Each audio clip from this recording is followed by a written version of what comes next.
Welcome to our educational platform YouTube channel. আজি আমি দশম শ্ৰেণীৰ ইতিহাসৰ তৃতীয় অধ্যায় অসমত ব্ৰিটিছ কৃষক বিদ্ৰোহ সেই অধ্যায়ৰ গোটেইবোৰ প্ৰশ্ন উত্তৰৰ বিষয়ে আলোচনা কৰিবলৈ ওলাইছো। আমি প্ৰথম ভাগত কেৱল এইটো লেসনৰ অতি চমুত্তৰ কেইটাৰ বিষয়ে আলোচনা কৰিম। বলক আজি আমি আৰম্ভ কৰিছো। আজিৰ প্ৰথম প্ৰশ্নটো হ'ল যে ব্ৰিটিছ শাসন প্ৰতিষ্ঠা হোৱাৰ পিছত অসমৰ ৰাজহ সংগ্ৰহ পদ্ধতিৰ কি পৰিৱৰ্তন হৈছিল? যে ব্ৰিটিছ শাসন প্ৰতিষ্ঠা হোৱাৰ পিছত অসমৰ ৰাজহ সংগ্ৰহ টকা বা মুদ্ৰাৰ মাধ্যমত কৰা হৈছিল। নেক্সট প্ৰশ্নটো আছে কোন চনত মল্ট মিলছ অসমলৈ আহিছিল? আৰু ইয়াৰ শুদ্ধ উত্তৰ হ'ব 1853 চনত মল্ট মিলছ অসমলৈ আহিছিল। কেয়াসকল কোন আছিল? আৰু ইয়াৰ শুদ্ধ উত্তৰ হ'ব মাৰোৱাৰী সম্প্ৰদায়ৰ লোক আছিল। অসমত 1857 চনৰ বিদ্ৰোহৰ কোনে নেতৃত্ব দিছিল? আৰু ইয়াৰ শুদ্ধ উত্তৰ হ'ব মণিৰাম দেৱানে 1857 চনৰ বিদ্ৰোহৰ নেতৃত্ব দিছিল। 1857 চনৰ বিদ্ৰোহত অসমৰ বিদ্ৰোহীসকলে কোন আহোম ৰাজকোঁৱৰক পুনৰাই আহোম সিংহাসনত বহাব খুজিছিল? আৰু ইয়াৰ শুদ্ধ উত্তৰ হ'ব কন্দপেশ্বৰ সিংহ। মণিৰাম দেৱানক কোন বাঙালী মুক্তিয়াৰে সহায় কৰিছিল? ইয়াৰ শুদ্ধ উত্তৰ হ'ব মধু মল্লিক। মণিৰাম দেৱানৰ লগত কোন ফাঁচীকাঠত ওলমিব লগা হৈছিল? ইয়াৰ শুদ্ধ উত্তৰ হ'ব পিয়লি বৰুৱা।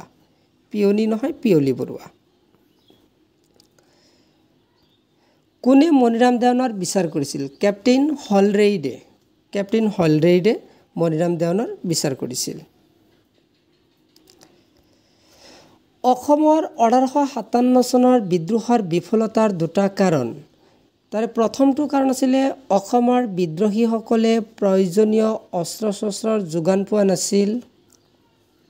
দ্বিতীয়টো কাৰণ আছিলে এই বিদ্ৰোহী নেতাসকলে বিদ্ৰোহৰ কাৰ্যপন্থাসমূহৰ গোপনীয়তা ৰক্ষা কৰিব পৰা নাছিল।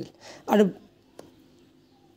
বিদ্ৰোহৰ মূল নেতৃত্ব বহন কৰা মণিৰাম দেৱানে বিদ্ৰোহস্থলীৰ পৰা বহুত দূৰত আছিলে। ই আছিলে অসমৰ 1857 চনৰ বিদ্ৰোহৰ বিফলতাৰ আন এক অন্যতম কাৰণ।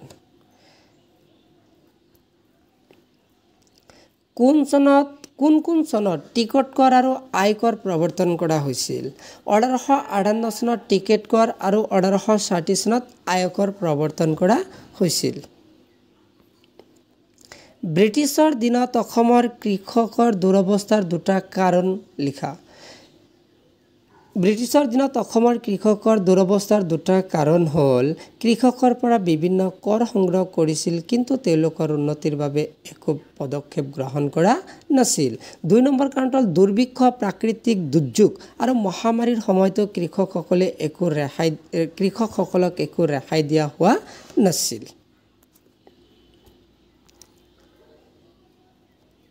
লেফটেনেণ্ট ছিংগাৰ কোন আছিল?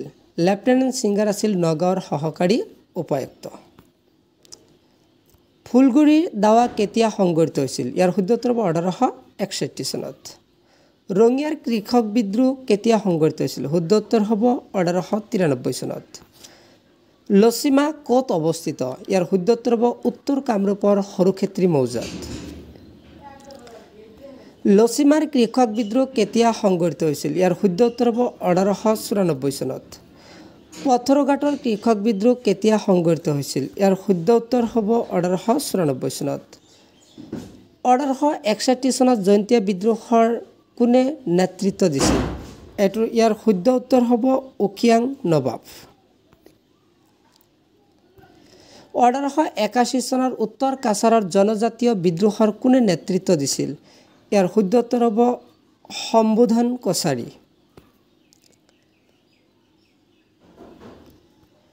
টিকেন্দ্ৰজিতক কোনে মৃত্যুদণ্ডৰে দণ্ডিত কৰিছিল? ইয়াৰ শুদ্ধ উত্তৰ হ'ব ব্ৰিটিছ চৰকাৰে। JW কুইণ্টনক কোন চনত হত্যা কৰিছিল? ইয়াৰ শুদ্ধ উত্তৰ হ'ব 1891 চনত। ইয়াৰ পিছৰ ভিডিঅ'ত আমি বাকী প্ৰশ্ন উত্তৰবোৰ আলোচনা কৰিম আৰু এইটো লেচনৰ পৰা হ'ব পৰা সকলো ধৰণৰ MCQৰ বিষয়ে আলোচনা কৰিম। Thank U.